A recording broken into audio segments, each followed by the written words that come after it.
Okay to na business ah. Okay to na business. Mga magkano kaya ang ang worth nito?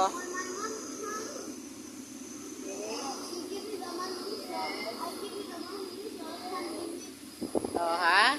May sarili silang hagdan.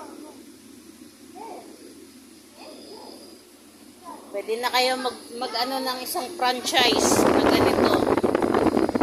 Deliver or pumesto lang sa tabi-tabi lalo sa mga kalaruan para mabentahan kayo.